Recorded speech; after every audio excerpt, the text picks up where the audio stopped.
Asalaamu calaykum dhammaan mucaashaqiinta xiiseysa Konami ama eFootball meel walba adduunka ka joogtaan kusoo dhawaada muuqaal cusub halkaad iga daawanaysaan waa Yaki Boy Gamer qofka idinla hadlayana waa saaxiibkiin oo walaalkiin Yaki Boy kusoo dhawaada muuqaal cusub muuqaalkan waxaan kugula wadaagi doonaa waxyaabaha maalinka khamiista ah gameka la keeni doono iyo warbixino kale oo markaasi cusub ayaan kula wadaagi doonaa intaan muuqaalkan gudaha usii gelin saaxiib waxaan ka codsanaa inaad muuqaalkan like sarto channelkan aad subscribe dhahdo gambaleelkana aad furato si muuqaal walba oo aan soo dhigo kuu soo gaaro aad iyo aad ayaa u mahadsantahay intaas haddii aad ii samaysay intan oo subscribe ayaa haysanaa 6,000 wax yaraa inooga harsan weli haddii aadan nagu soo biirin nagu soo biir oo meesha waa meeshaadii waayahay maantay fursad kale ayaa idiin wadaa inta soonka la gaarin bisha ramadaan inta la gaarin haddii aan 10,000 oo subscribe ah aanu gaarno 10,000 oo subscribe ah aanu gaarno waxaan bixin doonaa 1,040 koonis ayaan bixin doonaa laba qof oo idinka mid ah ayaana siin doonaa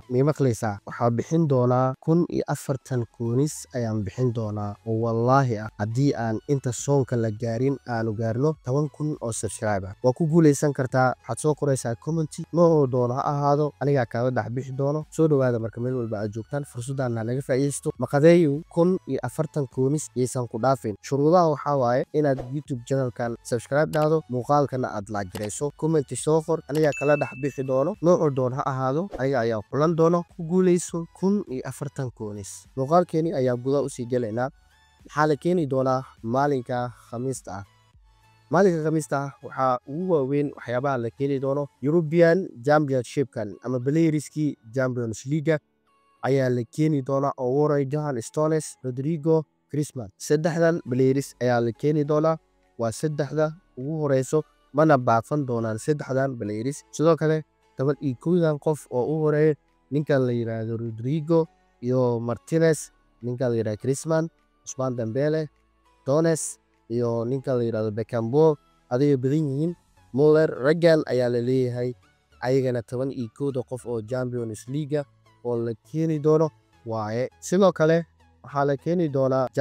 Jaland Events am Dreamka oo markaasi Janis Dale-ka laga qaadanayo European Club Championshipka oo ciyaartii ayaa la keeni doonaa sidoo kale Belarus of the Week-yadii ayaan meesha ka marnayn Belarus of the Week-yadana waxaa ugu waaweyn oo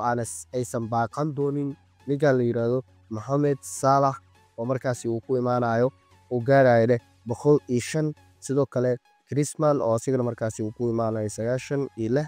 sidoo kale Harry Kane oo markaasi asigana gaarayo 102 ayaa la keeni doonaa intaas ayaa ugu waaweyn waxyaabaha maalinka khamiista ah eFootball ama gameka lagu soo kordhin doono sidoo kale warbixinada kale oo markaasi aan idin wado waxaa waaye waxaa dhici doona update versionkiisu yahay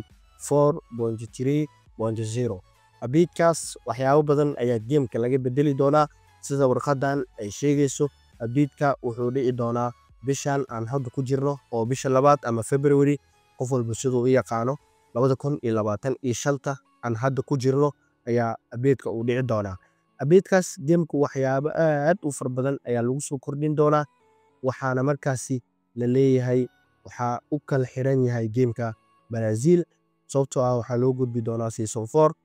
4 marka loo gudbana gameka wuxuu u kala xiran yahay Brazil ciyaaryahannadan Brazilianka ah ayaa la leeyahay waa la keeni doonaa sidoo kale campaignkan ayaa la keeni doonaa campaignkan waxyaabaha aad ka faa'iideyso waxaa waaye free Neymar oo free la isku siinayo Brazilian gifti oo 5 mar gifti ku guuleysanayso oo ciyaaryahanno Brazilian ah sidoo kale waxyaabo baagis ah ayaa la keeni doonaa Redino sidoo kale 200 oo koonis ayaa ka heli doontaa skillski ayaa meesha ka marnayn GB intaas ayaa ka faa'iideysaa sidoo kale waxaa la leeyahay manager back ayaa la keeni doonaa oo ah Zico 2006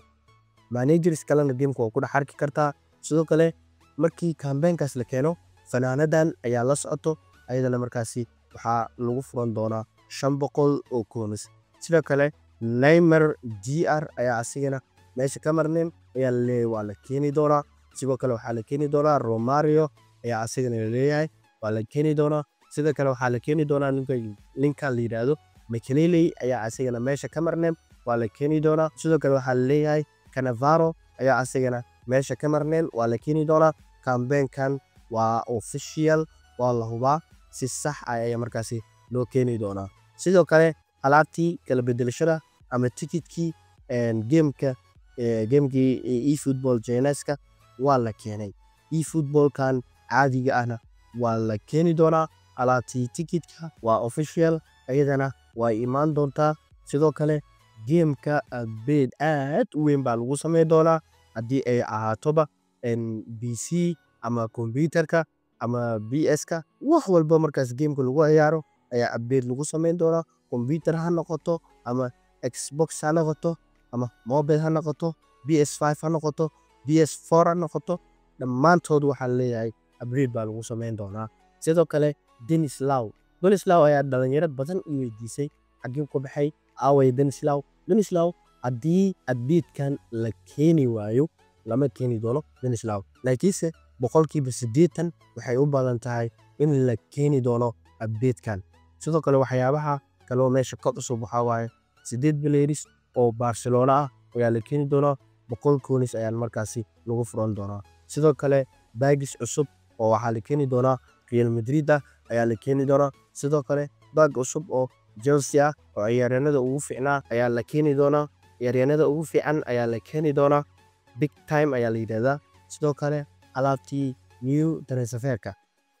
haddii aan ku fahansiiyo ciyaaryahanadii la kala gatay ama ciyaaryahankii kooxdiisa ka tagay kooxda kale uu aaday, ciyaaryahanadaas ayaa la update gareyn doonaa. nin walba kooxda uu tagay iyo lambarka uu qaatay ayaa laga dhigi doonaa. waa la casriyeyn doonaa, gameka waa la bedeli doonaa. sidoo kale waxaa meesha ka marneen Xavi Alonso oo markaasi double booster ah oo 9 uu gaaraya ayaa la keeni doonaa. waxaana ku furan doontaa 500 oo coins. sidoo kale waxaan meesha ka marneen Neymar Jr. Neymar saddexdan qaab ayuu ku imaan karaa. saddexda qaab uu ku imaan karo waxaa waaye asoo Brazil ah oo 101 gaaraya in markaasi la keeno, ama asoo kooxdiisa hore oo ah in la keeno oo asoo markaasi gaarayo 101 uu gaarayo. sidoo kale waxaa la keeni doonaa asoo markaasi Paris ah oo uu gaarayo 100 ayaa la keeni doonaa. intaas ayaan jeclaystay inaan markaasi idinla wadaago. please haddii aad nagu cusub tahay fadlan janalku waa janalkaagii, muuqaalkan like sar, subscribe dheh, gambaleel ku furo si muuqaal walba oo soo dhigo uu kuu soo gaaro. aad iyo aad ayaan u mahadsantahay.